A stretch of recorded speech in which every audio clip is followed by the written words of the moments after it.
everybody. Global CE Day. I've got a great friend here, Andre Mboule from Cameroon, who's worked all over Africa in the CE/HTM field. Welcome, Andre. Thank you, Tom. Tell us a little bit about, the roles that you've had across the countries.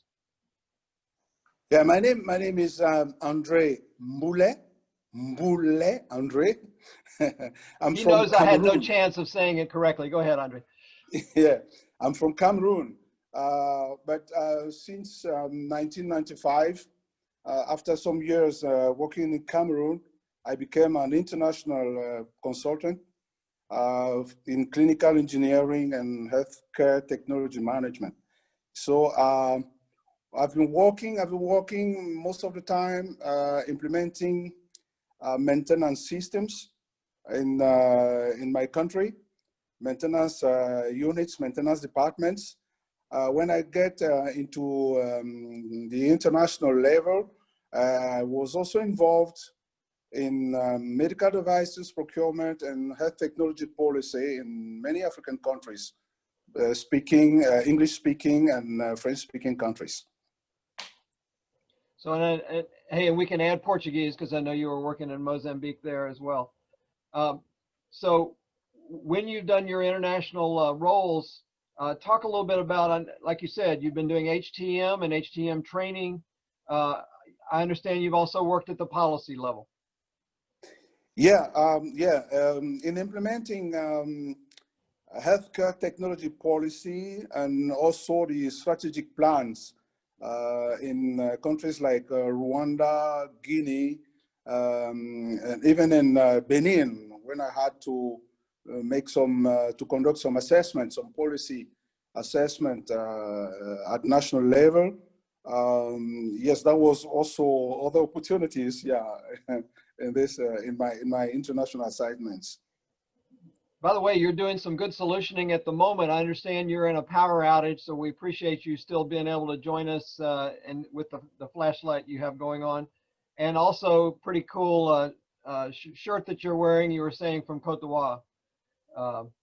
So that's nice. What have you seen, what's the best of clinical engineering across the African countries where you worked, and maybe what's the, the area that needs the most improvement? Yeah, but before I talk about that, let me also maybe recall that I've been a member of the WHO Technical Advisory Group on Health Technology, yeah, between 2009 and 2011. Cool. And I even got some, I even got involved in forming the 13 working groups from which we had the guides, the WHO guides, yeah, on health technology. So if I can be proud of something, of some outcomes of my expertise or experience, I will talk about Nigeria, for example. Okay. Where we successfully implemented a national, not a national, but a three-state national, call it like that, or state maintenance system in Nigeria, in the states of Kwara, Niger, and Kogi. Yeah. Okay. And I can also talk about Rwanda, where we successfully designed a national maintenance system was really evolved, was effectively implemented, but which has evolved. For example, the actual Rwanda Biomedical Center was the central maintenance department. We created, or we contributed in the creation in 1997. So these are some of the, call it what, the highlights or the really appreciative inputs that we made during our assignments. Sure. Well, I know you've you've remained busy. You know, CED has worked pretty hard to partner with our African colleagues around the, you know, the training for COVID-19 with WHO, you know, around PPE and oxygen and ventilators and pulse ox and CPAP. Have you been able to have an involvement in that or a perspective on that? Okay, we tried at our level. In fact, I tried to group some African colleagues and to get them involved in the national, in the respective national response teams in their countries, so that we could design and propose a kind of global approach, not only for the COVID-19 health crisis, but as a national approach to uplift. Maybe I would prefer uplift to upgrade, to uplift the technological level of our respective national systems. But the first requirement was to have a colleague, an expert in CE or HTM involved in the national response teams. We tried it, but we couldn't move forward because of many limitations.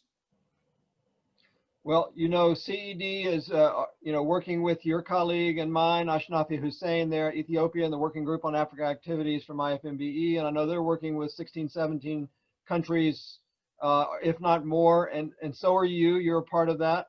I love, there's a particular thing, Andre, that you've worked on in recent years, and that's these WhatsApp groups. And so tell me about the 2 WhatsApp groups that you're a part of. Okay, since 2008, in fact, I just, I tried with many other colleagues to create a WhatsApp group called, it started by a mailing list. It started by a mailing list, and then we had I think it was a blog on the internet called HTM Leaders in Africa since 2008. Yeah, with the advent of WhatsApp, this turned to be a WhatsApp group, but we still have our mailing list. Maybe the blog is not more used at all. And this WhatsApp group, in fact, is just a platform to exchange our experience, maybe also to exchange opportunities in training, opportunities in technical, call it like that, technical information. And this first group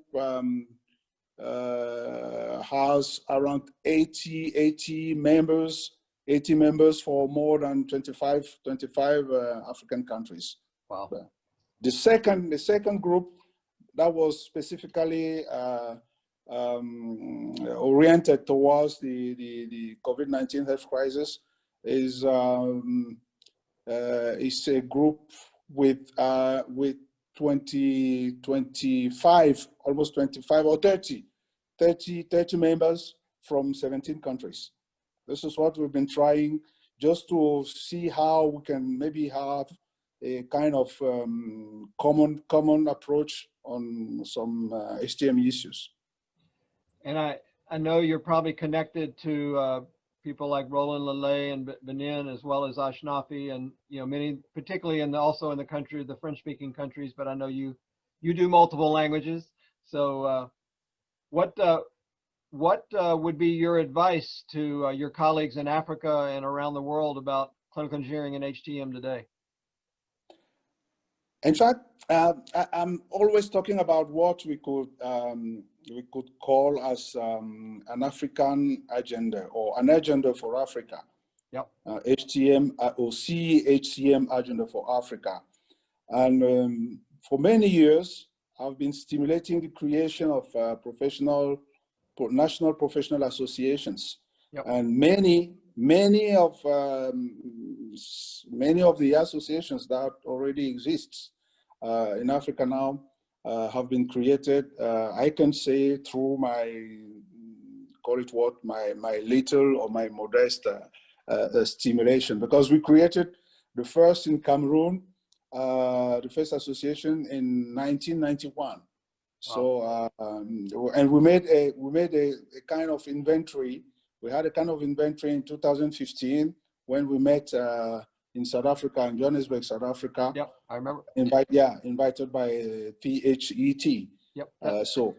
So yeah, the first, in fact, the first recommendation is to create national professional associations, but this included in a kind of agenda for Africa. Yep. And the second is how to build human capacity, how to build a human capacity in our area of activities. Well, you know, Andre, we want to partner with you. I mean, you're a part of us. You're a collaborator, but keep on feeding CED and Ashnafi and friends and your own network. Keep on feeding these ideas and let us know how CED can help. So I appreciate your 30 years plus of work, and you've done a great job. Thank you so much. Thank you, Tom. And I hope your battery doesn't run out there, brother. Not too quick. Thank you. Have a good evening. Appreciate it. Yeah, thank you. Bye to Colorado. Bye for now.